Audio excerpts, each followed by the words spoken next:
नरेंद्र मोदी की औलाद है? तेरी माँ के पास नरेंद्र मोदी गया था? ये डिबेट में बोलता है ना तू कि मेरा बाप है नरेंद्र मोदी, तो इसीलिए नरेंद्र मोदी अपनी घरवाली को छोड़ के तेरी माँ के पास गया था रे।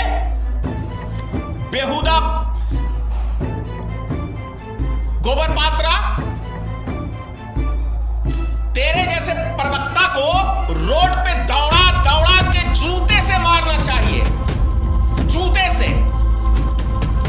किस गधे के बच्चे ने तेरे जैसे गधे को राष्ट्रीय प्रवक्ता बनाया? वैसे तो भारतीय जनता पार्टी में गधों की एक फौज सी है। किसकी औलाद है तू? तेरे को अपने बाप का नाम पता है? जाके अपनी माँ से पूछ, कहीं सही में नरेंद्र मोदी के पास तो नहीं गई तेरी माँ? समय होता उसकी जगह ना तो तेरा कनपट्टा लाल कर देता, वहीं पे डिबेट छोड़ के भागता तुम।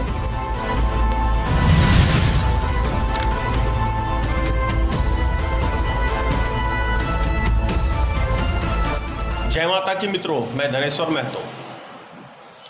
मित्रों, मैं लाइव आना नहीं चाह रहा था आज, क्योंकि एक सप्ताह से तबीयत खराब चल रही है, लेकिन मजबूरी बस लाइव आया हूं। जो शब्द इस्तेमाल करने जा रहा हूं कतई भी सही नहीं है, लेकिन क्या करूं, मजबूरी है। मजबूरी है। मजबूरी यूं है कि कांग्रेस के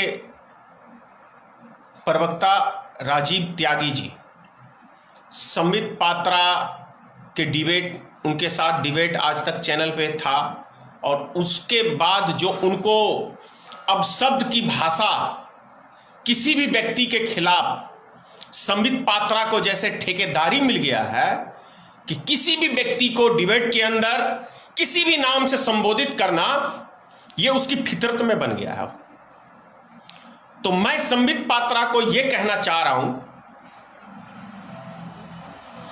संबित पात्रा ना कह के गोबर पात्रा से संबोधित करूंगा तो कोई बुरा नहीं होगा। यदि मूत्र पात्रा से संबोधित करूं, मूत्र पात्रा से संबोधित करूं तो कतई बुरा नहीं होगा। क्यों नहीं होगा?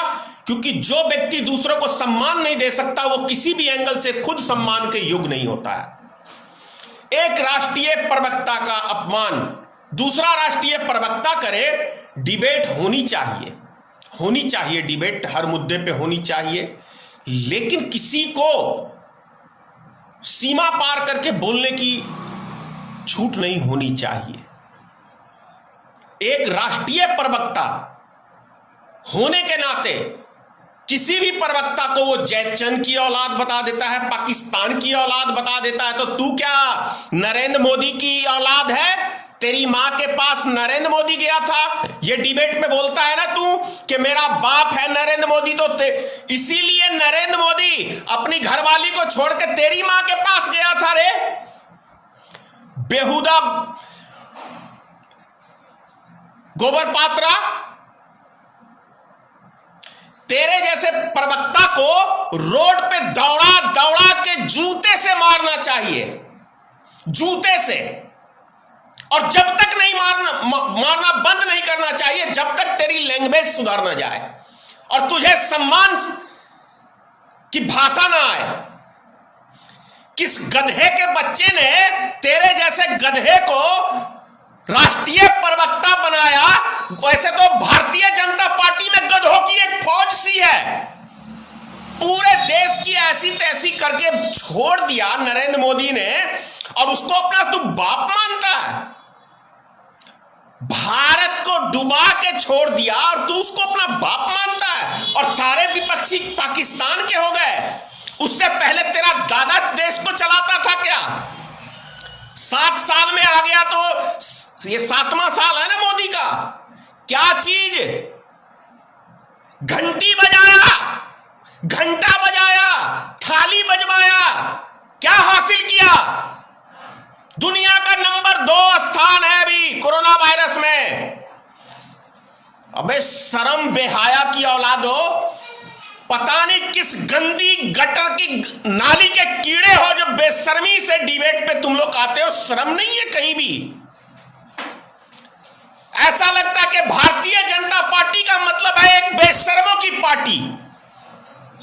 नीचे से ऊपर चोर उचक्के बलात्कारियों की फौज, देश लुटेरों की फौज, देश का प्रधानमंत्री देश को लूट के अपने बापों को दे दिया है। उद्योगपति बाप है नरेंद्र मोदी के, उन बापों को नरेंद्र मोदी ने देश बेच के दे दिया। शर्म नहीं आता है तुम लोग को?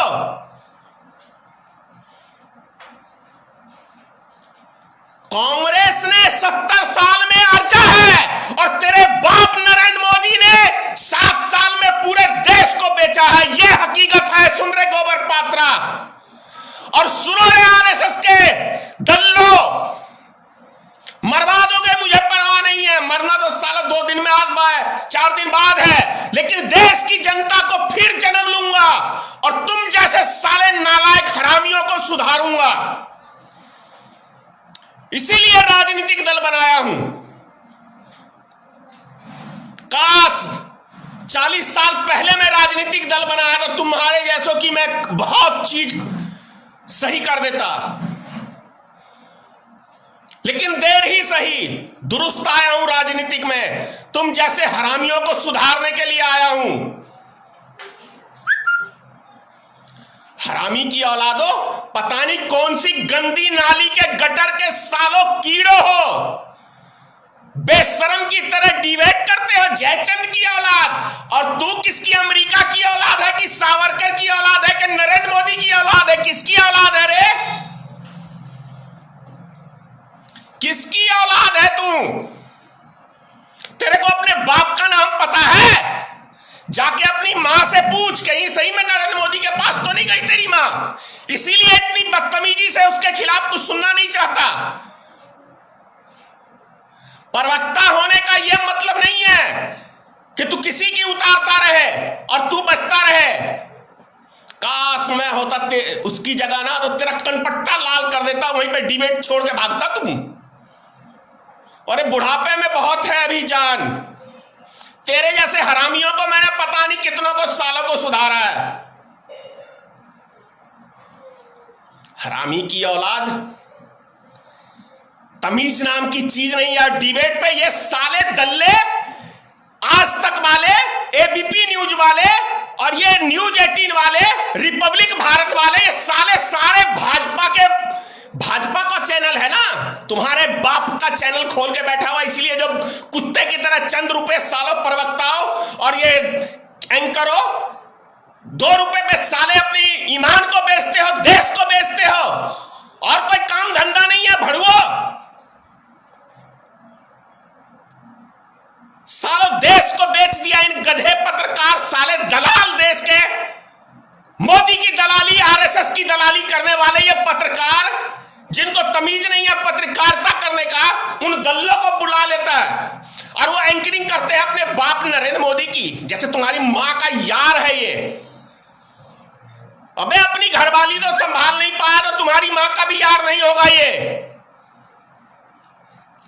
सालों भड़ुओ संभल जाओ।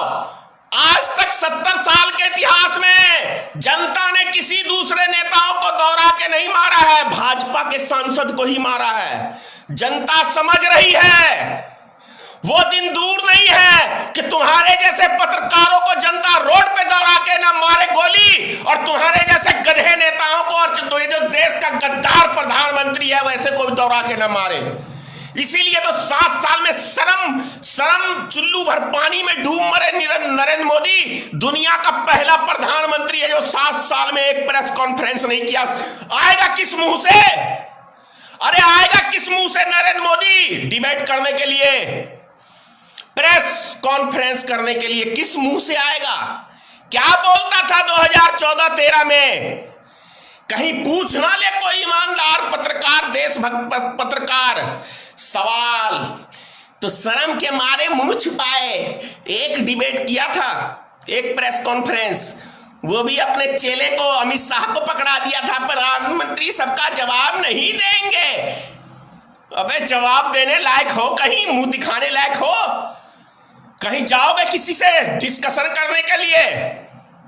कहीं नहीं जा सकते तुम लोग। तुम लोग भड़ुआगिरी और ये हरामजादे न्यूज चैनल वाले जो पाकिस्तान को, हिंदुस्तान को और हिंदू मुसलमान करने के लिए ये एंकरिंग करते हैं, भड़ुओं की औलादो।